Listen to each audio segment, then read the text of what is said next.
Alors, c'est parti pour l'IRM de l'épaule. N'oubliez pas d'augmenter la résolution spatiale de la vidéo. Donc, on va aller dans Patient, Nouvel examen, dans le RIS, récupérer le nom de notre patient. On clique qu'elle n'a pas d'implant. On n'oublie pas de mettre le poids. Et comme c'est de l'ostéo-articulaire, c'est mieux de mettre le côté. Là, c'est à gauche. Je confirme et poursuis.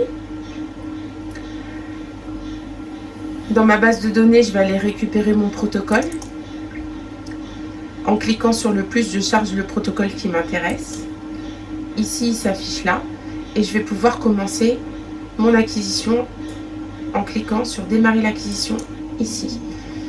Donc là, c'est le surveil en 3D. Il s'appelle le Smart Shoulder.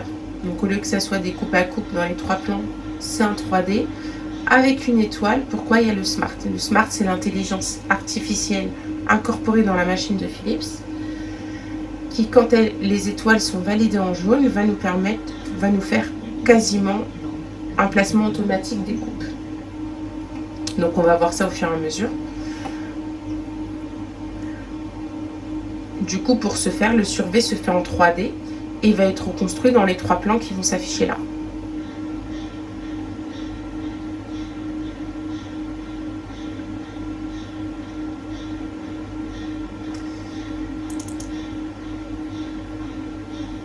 Donc là, j'ai un message, il me demande si je veux appliquer le Smart Géométrie.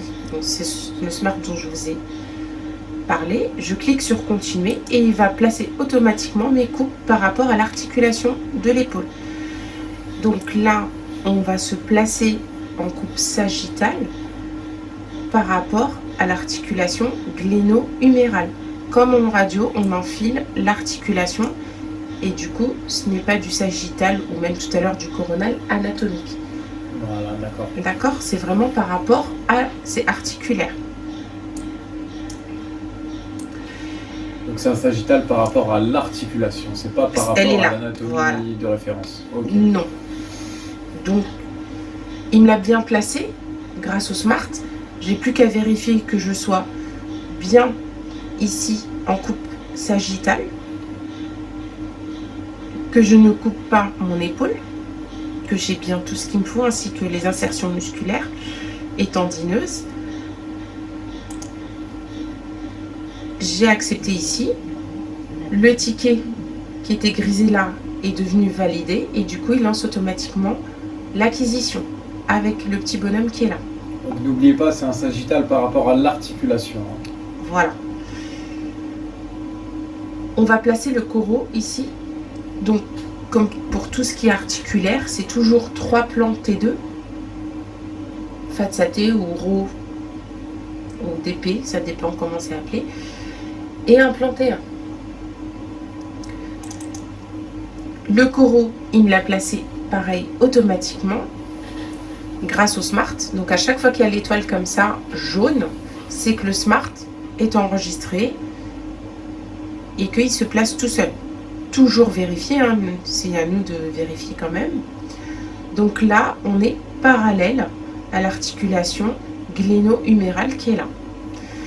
Sur le plan sagittal, on se met dans l'axe de l'humérus. Donc bien dans l'axe de l'humérus. Et sur un plan corot, pareil, on vérifie qu'on ne coupe pas toutes nos articulations.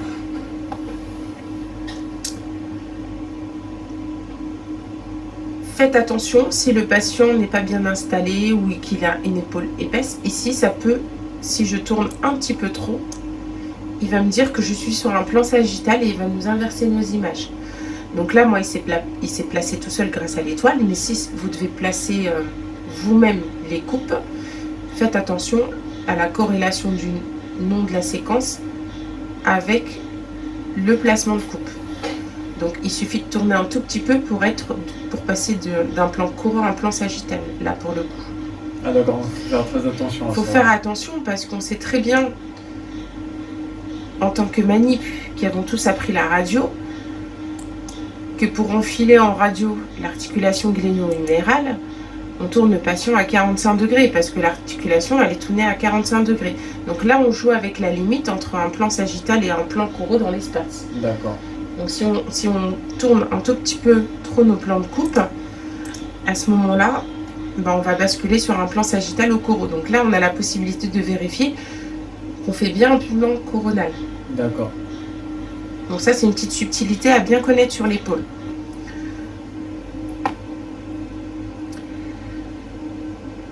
Alors, le sagittal, celui-là, pareil, il se place automatiquement. Donc moi, je peux juste vérifier, j'ai pas besoin d'en avoir là dehors. Et il s'est bien mis. Là, également sur un plan coraux, je suis bien dans l'axe de l'humérus. J'accepte. Donc, le ticket est jaune, il va la lancer juste après.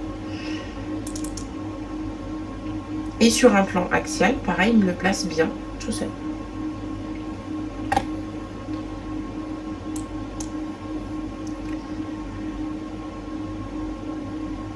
Le L, c'est pour left, c'est pour dire au smart qu'on est bien sur une épaule gauche. Comme ça, lui, ça l'aide à placer automatiquement ses coupes. Si deux séquences ont le même géonème, là, c'est pas le cas parce que j'ai sage 1 et sage. Mais imaginons j'aurais sage et sage, c'est des séquences qui font se copier au niveau du centrage et de l'orientation des coupes.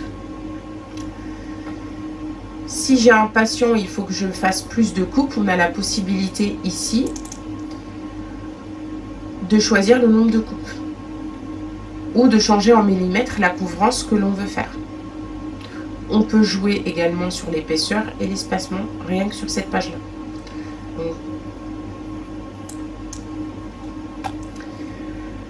Quand la séquence elle est terminée et reconstruite, elle est non seulement en bleu, mais en plus validée ici, en vert.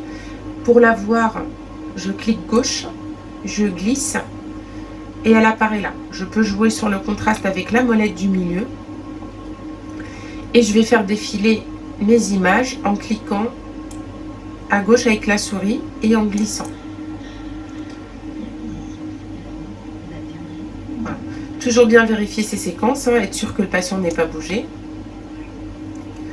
Je peux éventuellement déplacer mon image. Clic gauche, molette du milieu.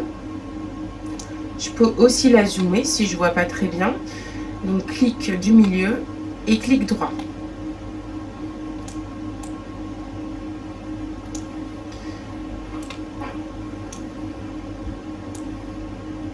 Je clique glisse pour voir la séquence d'après, toujours vérifier que ce ne soit pas flou.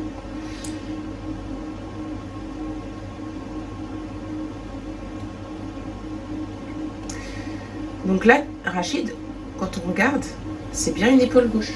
Exactement. Ça aurait mis sagittal parce que j'aurais trop tourné, ne serait-ce qu'un tout petit peu, mon plan de coupe, et il m'aurait inversé l'image, et ce qui serait, bon, c'est pas dramatique, mais c'est juste que au visuel, on verrait une épaule droite au lieu d'une épaule gauche. D'accord. Donc là, ça peut être gênant pour l'interprétation. D'accord, on va faire très attention à ça alors. Voilà. Et ça se reproduit aussi quand on place les coupes sagittales. Si je tourne un tout petit peu trop, ou si mon patient n'est pas bien à plat, ou a une épaule un peu développée, on peut éventuellement... ça peut éventuellement s'inverser et du coup, au lieu d'écrire sagittal, écrire coronal ici, quand on place les coupes sagittales.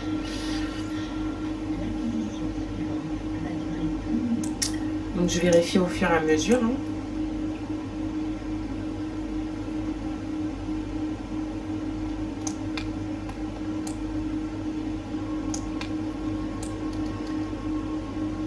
Donc là on est bien au niveau sagittal, il faut bien prendre les muscles jusqu'au bout et bien avoir son Y comme en radio.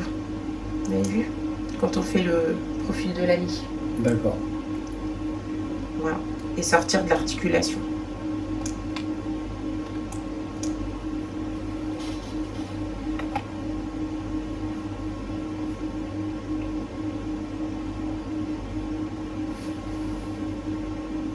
Mais du coup, si je me suis trompé si j'ai trop incliné et qu'il m'aurait basculé en sagittal au lieu du plan coronal, du coup, comment on fait pour le rattraper en fait? on ne pourra pas le rattraper. Il faudra soit le signaler, soit si vous avez le temps, il faut recommencer votre séquence en tournant un tout petit peu moins pour se remettre dans le plan anatomique voulu. D'accord, ok. Donc, vaut mieux recommencer, ouais. Oui, surtout si on n'a pas de médecin à côté, qu'on ne peut pas lui communiquer tout de suite, autant... Parce que le patient, dans le filming, il va peut-être repartir, on pourra tricher et retourner l'image, mais sur le CD, elle va apparaître du mauvais côté. D'accord. Donc là, on ne peut plus tricher. D'accord.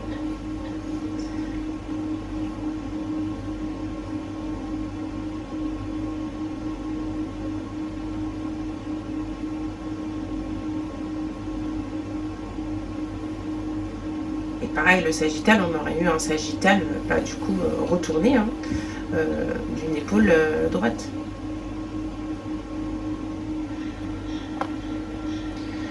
Là, c'est l'auto-view. Je peux rien faire sur cette page-là à part regarder. Donc, quand ça valide, il me le met là. Et moi, pour le faire défiler moi-même, donc clic gauche pour rappel, et je glisse et je vois. Donc là, l'examen me convient. Je vais pouvoir passer au filming. Pour ce faire, je clique droit sur la séquence que je veux filmer, configuration de reprographie ici. J'ai une page qui va s'ouvrir avec le choix de nombre de lignes, de colonnes. J'en rajoute ou pas, je peux faire défiler d'une page à l'autre quand là j'ai 45 coupes là par exemple. Donc clic gauche, je glisse et j'ai toutes les pages. À chaque fois, je peux passer d'une page à l'autre. Là, je ne vais pas prendre 45 images, Rachid, donc du coup, je vais en prendre par exemple une sur deux. Donc sur le petit crayon, je clique et là, sur image, je vais en prendre, j'en ai 45, j'en prends une sur deux. Je fais OK. Ah oui, je pouvais. Là, je suis d'arrière en avant, je peux me faire d'avant en arrière, donc c'est au choix. Ces trois images-là ne m'intéressent pas. Je vais cliquer droit, j'aurai le choix soit de supprimer l'image qui sera en bleu, soit de supprimer carrément toute la page, comme ce que je fais. Je vais utiliser les mêmes raccourcis que tout à l'heure pour zoomer, donc molette du milieu, clic droit, déplacer, clic gauche, molette du milieu, et le contraste avec seulement la molette du milieu. Si cela me convient, j'appuie sur Repro, ça renvoie au livret. Je vais faire de même, mais cette fois-ci juste en cliquant avec la souris à gauche et en glissant, pour ajouter dans le même livret mes images. J'utilise les mêmes raccourcis pour travailler. Celle-là, je n'en veux pas. Et j'appuie sur Repro. Je procède pareil de la même manière avec les autres.